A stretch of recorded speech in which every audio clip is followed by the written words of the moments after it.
welcome to Painted by Quarterly's podcast, The Slush Pile. We're so glad that you're sharing some time with us today. I hope if you're out walking, it's somewhere beautiful. I hope if you're traveling, it's to somewhere beautiful. And if you're cooking, I'm sure it's delicious. We are going to chat today about a couple poems from Emily Pulfer-Terino. Sorry, Emily.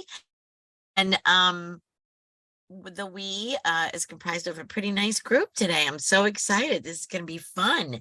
So I'm Kathleen Volk-Miller, and again, so excited to say hello to Marion Wren.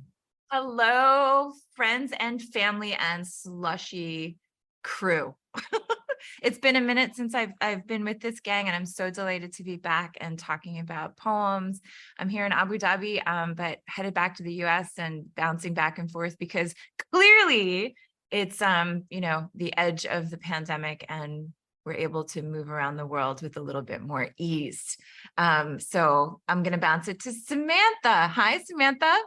Hi, everyone. Thank you, Marion. Hello, everyone. My name is Samantha Nukebauer, and I am here in my new apartment in Washington, D.C. Just excited. Woohoo!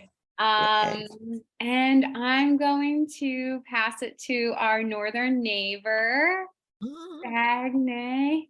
Thanks, Sam. Hi, Dagny here, calling in from up north in Canada. We have a lovely warm day here, and speaking to that ease of movement, just this morning my stepdaughter left after a week-long visit here. She was visiting from the UK, hadn't seen her since pre-COVID, so that's been pretty special. Wow. Yeah. Wow, that's great. How great.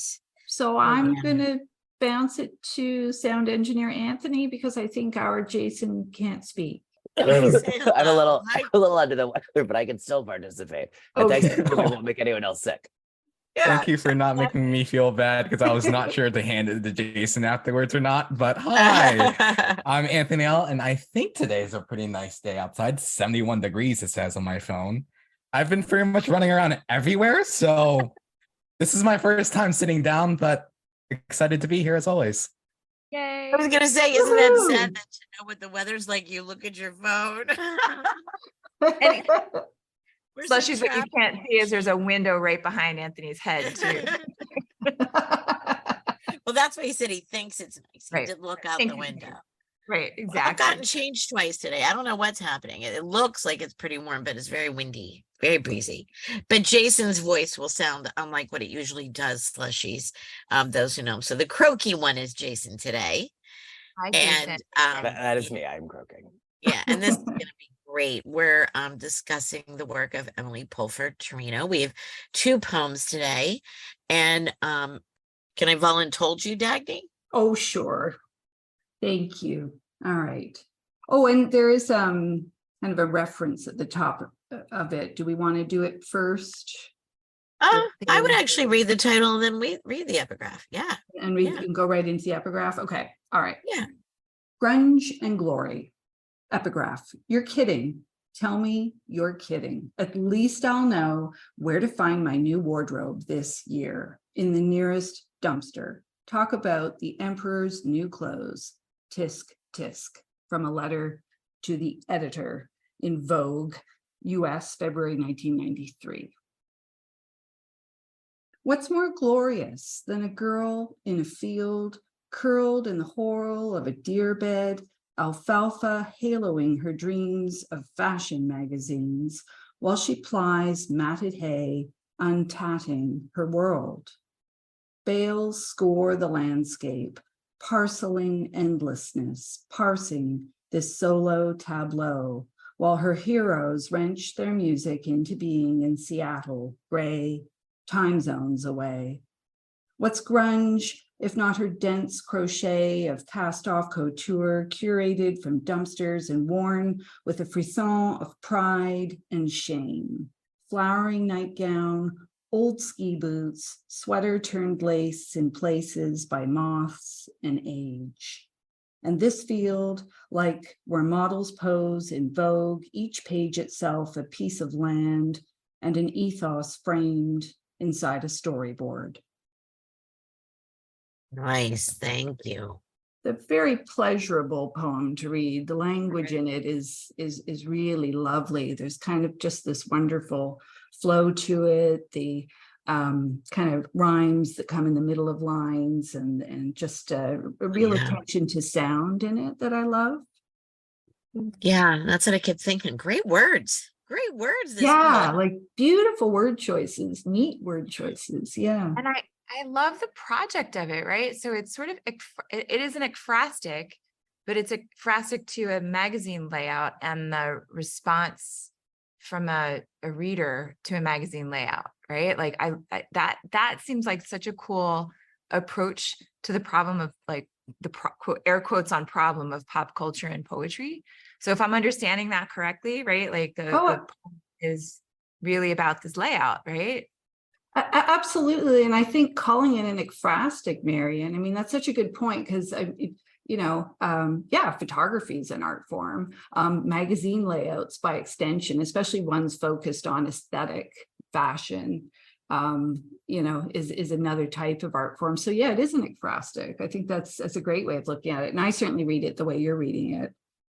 Yeah, I think there's something also like unburdened by the quote again problems of like magazines about it. That's really nice. That takes me back to like when I looked at magazines, like in a way that was just like another kind of dreamy fantasy. And I don't think you can ever get that back, but I felt it again reading this poem.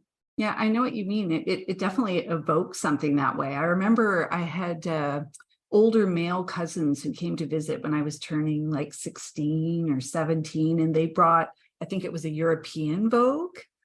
I'd never had one, but I remember being kind of beguiled. I was like, ooh, what's this? Beguiled is such a good word too for that experience, right? I hated grunge so much. Just really couldn't stand it from start to finish.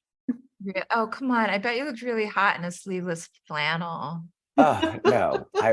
I mean, in those days I was, bone thin. I was incredibly slender. You could pick me up, like spin me over your head. But no, but I do remember this moment where it was like, wait, that's fashion? What, Right. we're all just gonna look like heroin addicts in a field because we're farmers, but we're wearing things we bought in Seattle thrift shops? Like I sort of loved the crankiness of the letter to the editor, and I remember that time. I remember that, like everyone suddenly wearing these like crocheted caps on the runway of fashion shows, and this sort of like, there's I don't know, probably it brought me back to that little moment in my now that I'm old enough to properly be cranky. It has the right voice. I mean, if we're gonna be cranky, like now's the It's really working. Oh yeah. That might be the title of the episode, Properly Cranky. I think that Emily has done an amazing job of just encapsulating the incongruity of these layouts. The models are always doing something inexplicable, nonsensical, right? Wearing clothes that make no sense where they are. Yeah. And Right. so it wasn't only the grunge for me, it was that too, just any of the Vogue layouts, like how actually silly they are. If you just think for a moment. Absolutely. Milking a cow in sequins, right? Like that And you heels. would see that. Don't Sure, forget the right? heels. Yeah. Yeah, right. So these descriptions bring that in mind for me too, the senselessness of Vogue layouts or any fashion magazine. And it's like it does intellectualize it too, right? Like it's this like like a defense against the crankiness, right? And then the sort of like the explicit sort of like language, like ethos, right? Like an ethos framed inside a storyboard is sort of appeals to the sort of, I don't know, the cultural nerd in me, like the culture studies nerd. Like the poem functions almost as a kind of cultural studies approach to fashion magazines, creating that sense of aspirational sensibility, right? And there's such a long history of that in advertising and magazine cultures. I think this is Yeah. a poem that I would love to show people who don't usually read poetry. Like a lot of Yeah. my friends who like magazines, even like I'd love to go back in time and show some like girlhood friends. And I don't always think that about poems that we read and select on here. I think, oh, I'd love to share this with like someone else who is, you know, appreciating poetry. But this I feel could have a wide appeal. What a Right. great thought. Yeah, I really agree, Sam. Yeah. Do we like the couplets? I love the couplets. I just find it gives this whole piece a lightness. There's a lot of air around it. And I suppose couplets too have a certain tradition attached to them. It's the same whimsy of the girl in the sequin dress. Like, no one Yes. checks out. Yes. Yeah. It's like a style choice. Yeah. Right. And it does, like, it just sort of pulls you along with the pleasure of the language that you all pointed out, right? What's grunge if not her dense crochet of cast-off couture curated from dumpsters, line break, stanza break, and worn with a frisson of pride and shame? Flowering nightgown, old ski boots, sweater turned lace in places by moths and age. Like it just, it's delightful, like to have that in your mouth. And I also find that somehow it feels very organic, even though it's clearly curated itself. Yeah. And I think that's part of what I love so much about it. It's doing both of those things for me. Yeah. So much play, all these beautiful words, right? Filled with beautiful words, but then so much play with it. You know, at times we get we get alliteration, we get internal rhymes within the lines, we get, you know, it's just a lot of fun. So I want to bring something that's outside of the poem to this, which is there's this podcast called You Must Remember This. And it's the podcaster Karina Longworth. And she's doing a couple of episodes focused on sex and sex appeal in the 90s, like eroticism in the 90s. And John and I were just doing a long drive and listening to this podcast about Drew Barrymore and who was the Long Island Lolita? Amy Fisher. Yeah. And Joey Buttafuoco. So this poem has nothing to do with Amy Fisher and Joey Buttafuoco, but bear with me for a minute. So what Longworth is doing though is looking at how teenage female sexuality was presented in the 90s and the sort of general misreading of Nabokov's Lolita, so that Lolita was used as a term, almost like an aspirational commodification of girls, right? Of teenagers, right? What I love about this poem, right, is it invokes grunge, it invokes fashion, female bodies, and it's actually not dipping into that reproduction of this, like, you know, the nymphette or the coquette in its you know, representation of grunge and fashion. So we'll put a link to that podcast in the show notes for sure. But you know, it's not about, you know, the hypersexualized body, and it's not doing the sort of continuum of Drew Barrymore / Amy Fisher. I love that. Buttafuoco is such a fun name to say. Yeah.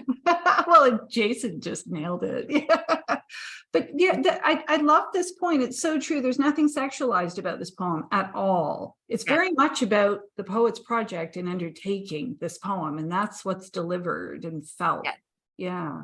I also, what you said, Mary, reminds me, I was listening to this podcast called Sentimental Garbage. It's an Irish podcast. It's great. And they had Curtis Sittenfeld on, and she was talking about how when she watched Dirty Dancing, you know, she was like a quiet book girl, and she could watch Dirty Dancing though and not be overcome with like jealousy and envy. Like at the dancers, she could like appreciate that, and she doesn't know why, and you know, all these things. And I feel that way also about this poem. Like I didn't feel like, maybe it's because I'm older, but I didn't feel the same way, as I kind of said in the beginning, as I did when I looked at these magazines at a certain age. Like Right. it was inaccessible. Like for me, the fantasy of this poem for some reason is very beckoning. It's very inviting rather than like pushing me out. Yeah.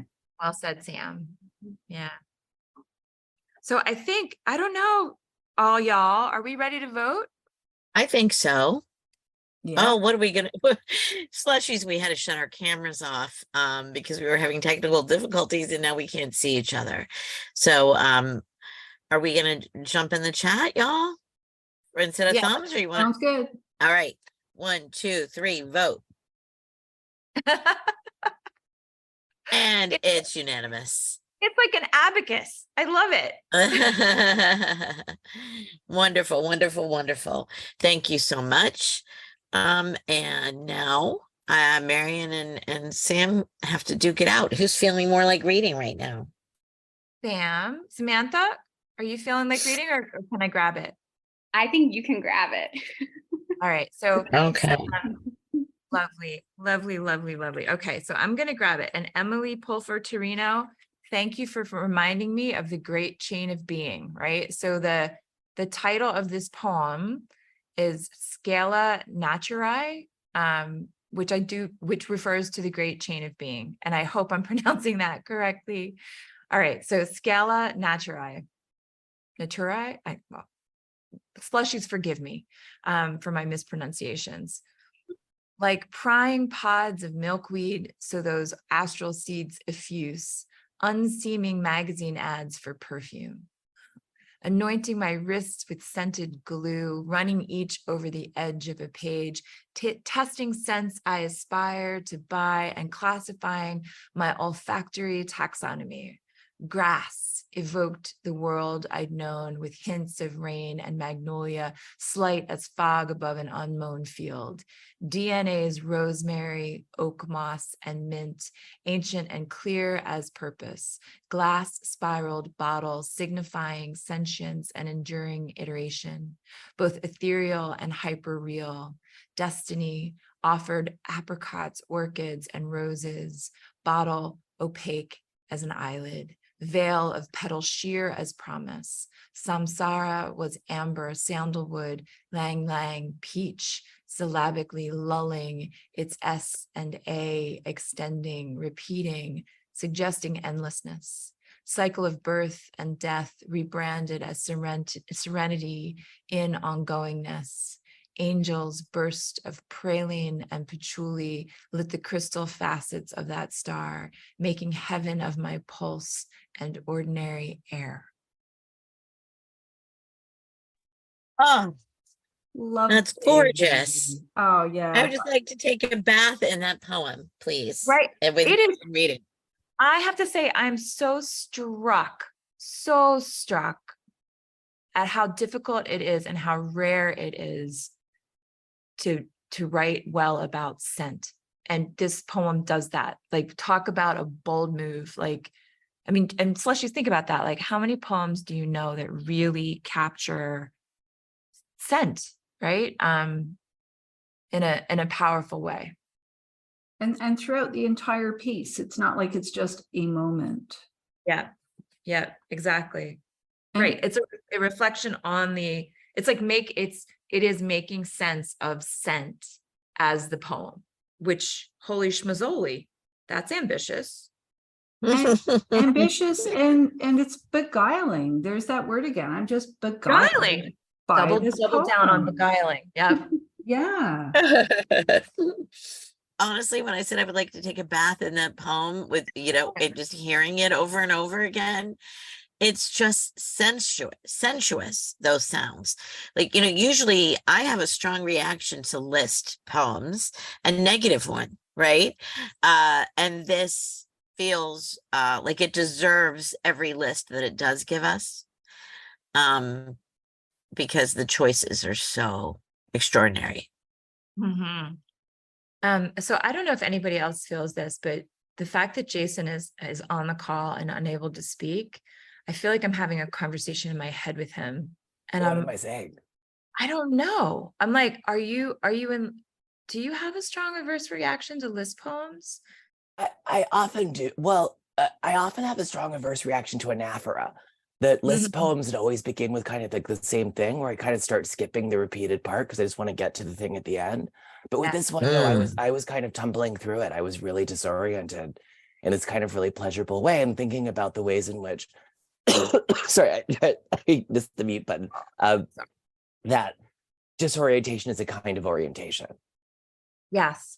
Okay. And I'm going to jump in because I think that happens to me as the reader in the first 2 lines, like prying pods of milkweed, so those astral seeds effuse, is like such an interesting simile, right? And like almost like, I don't know why it reminds me of like Yoda. Like there's the syntax is a little like off-putting to my eye and my. But once I catch the image, right, like the milk pod pried open and the seeds floating, I am 100% in this poem, right? It takes a minute for my brain to settle into that analogy. And once it's there, I'm in.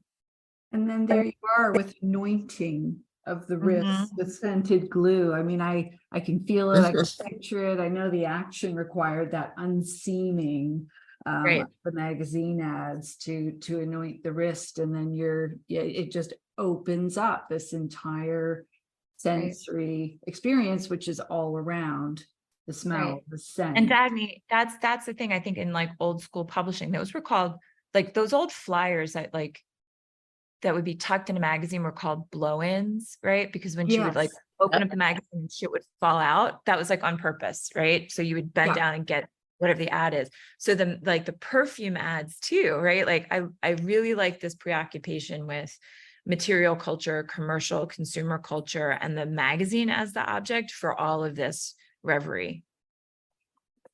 And it really just does point you to the experience of experiencing it. But as we're talking about it now, I'm just thinking about how incredible it is that there's been this whole industry that not only does it produce the magazine and everything that goes into the pages of the magazine, but then there's actually a mechanical process for putting, sealing scent into these packages that will then fall out of the magazine as you flip through it. I mean, that's someone's job. Like that's kind of incredible. Now that's not what this poem is about at all, but it's really making me think about the complexity of the systems that we've created and live in. And I love that actually this poem has nothing to do with that. It just is purely about kind of floating down this river of scent. Well, the line there, unseaming magazine ads for perfume. I'm thinking about those ones that force you to open to them because they are sewn in the binding, right? And then they would have a little dotted line, a perforated line, and you could pull them out and you could throw them in your underwear drawer. That's right. That's what I did after I rubbed them on my wrist. I love this because, well, for 2 reasons. I love the opening image of getting that magazine ad perfume. And what I think is interesting, especially of things like I think of from my childhood, like in the 90s, is that so much of it is almost cannibalized by the internet. Like there could be this little meme or, this little square tile that's like, remember these, and it will just have that picture, but it's not artful or anything. Like it's just like a second of like recognition and then you move on. Whereas this poem actually lets me like sit in that memory for a minute and like you kind of said in the beginning, Mary, and like really go on this like sensory journey that is just really satisfying. It's so much more satisfying than if I saw this on like 30 AF or some kind of other site online that's playing on nostalgia.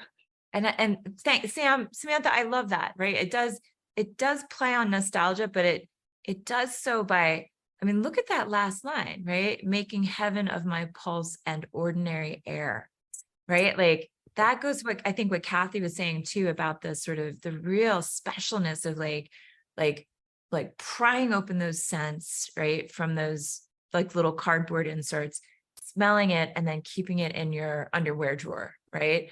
Or putting it on your body. And suddenly it's just that combination of like the chemistry of your skin and air, and suddenly there's this magic scent that's been delivered to you through a magazine. Like it's, Samantha, I think you're absolutely right. Like it really does bring the experience of that nostalgia into the body, right? As opposed to just like looking at a snapshot of remember these, right? Oh, and that's so much deeper because it's evoking what the reader's experience was. Yeah. Rather than what, rather than one of these come along with me sort of moments, it's taking you back. Yeah.